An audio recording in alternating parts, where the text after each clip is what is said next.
Seorang warga merekam penampakan ribuan ikan mati di pesisir Muara Kali Baubau, Sulawesi Tenggara. Video ribuan ekor ikan mati ini viral di media sosial.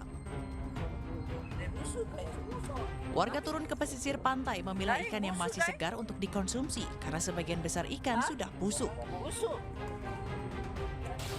Sementara sebagian lainnya ada yang terbawa arus. Warga menduga ikan ini sengaja dibuang oleh pemiliknya dan tidak diketahui apa motifnya. Ikan itu tadi banyak, cuma dibawahi air, jadi dia api. Kalau kemarin tidak ada? Tidak ada, saya pulang jam 5 tidak ada. Berarti ini baru juga hari ini ya? Iya. Kemungkinan ikan yang dibuang kali ya? Tidak tahu juga. Beberapa warga juga memanfaatkan ikan mati ini untuk umpan memancing. Hingga kini penyebab ikan mati masih misteri. Dari kota Baubau, Sulawesi Tenggara, Andi Eba, iNews melaporkan. Pemirsa, Anda kembali di iNews Malam bersama saya Mirva Suri.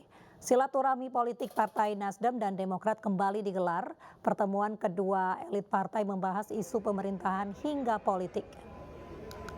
Ketua Umum Partai Nasdem Surya Paloh bertemu dengan Ketua Umum Partai Demokrat Agus Harimurti Yudhoyono (AHY) di kantor DPP Partai Demokrat di Menteng, Jakarta. Pertemuan dua elit partai membahas soal pemilu 2024 dan koalisi perubahan. Ini adalah pertemuan pertama setelah Partai Nasdem resmi mendeklarasikan Anies Baswedan sebagai bakal calon presiden Januari lalu. Partai Demokrat dan Nasdem kini berada dalam koalisi perubahan bersama Partai Keadilan Sejahtera.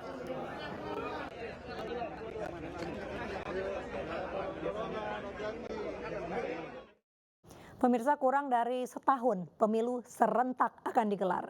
Tahapan pemilu telah dimulai dan KPU bergerak cepat mensosialisasikan kepada masyarakat.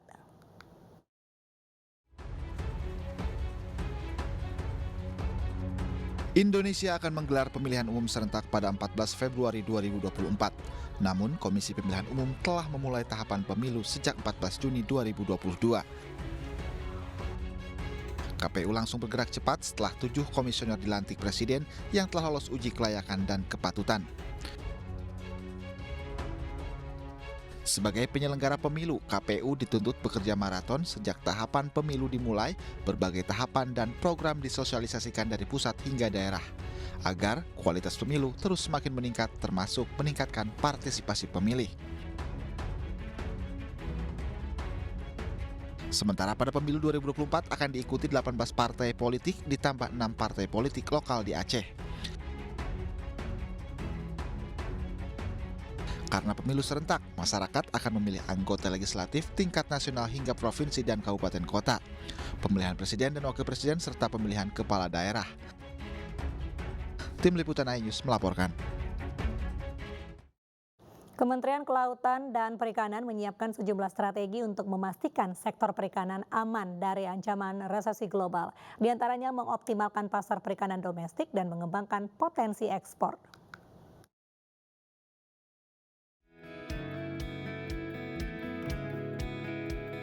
Strategi penguatan pasar di dalam maupun luar negeri sangat diperlukan untuk menjaga sektor perikanan tetap menggeliat.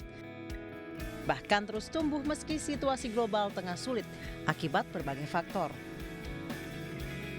Berdasarkan data BPS, penyerapan produk perikanan di pasar domestik menunjukkan peningkatan dalam 2 tahun terakhir. Tahun 2021 sebanyak 12,66 juta ton dan tahun 2022 tumbuh menjadi 13,11 juta ton. Komoditas utama yang paling dicari adalah tilapia, lele, dan bandeng untuk perikanan budidaya, serta tongkol, tuna cakalang, kembung, dan teri untuk produk perikanan tangkap. Tentunya mudah-mudahan bisa bersinergi karena prinsipnya kita KKP tidak punya produk, tetapi yang mempunyai produk itu adalah teman-teman pelaku usaha, tetapi kita bisa bersinergi untuk bisa memperkuat daya saing dalam menghadapi ataupun mungkin kaitan dengan ketidakpastian terkait dengan resesi ini.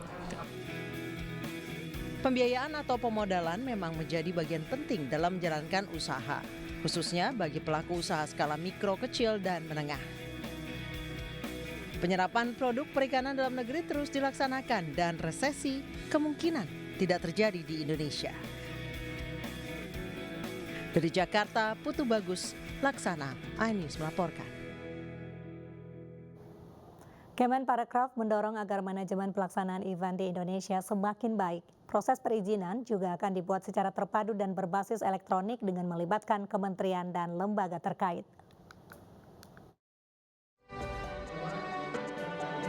Indonesia Event Management Summit 2023 menjadi ajang kumpul event manajemen dalam upaya membangkitkan kembali sektor ekonomi kreatif tanah air. Menparekraf Sandiaga Uno yang hadir saat pembukaan mendukung manajemen pelaksanaan event semakin baik. Salah satunya adalah membuat standar proses perizinan yang terpadu dan berbasis elektronik, melibatkan kementerian dan lembaga terkait.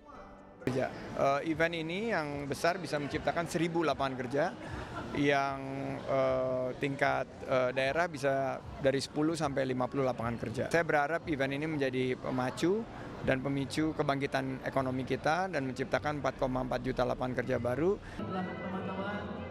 iFest 2023 akan menjadi momentum kebangkitan ekonomi kreatif dengan meningkatnya berbagai event di seluruh tanah air. Tim Liputan iNews melaporkan. Helikopter rombongan Kapolda Jawa Timur Irjen Tony Harmanto mendarat darurat di lapangan Rejo Tangan Tulung Agung. Informasinya sesaat lagi.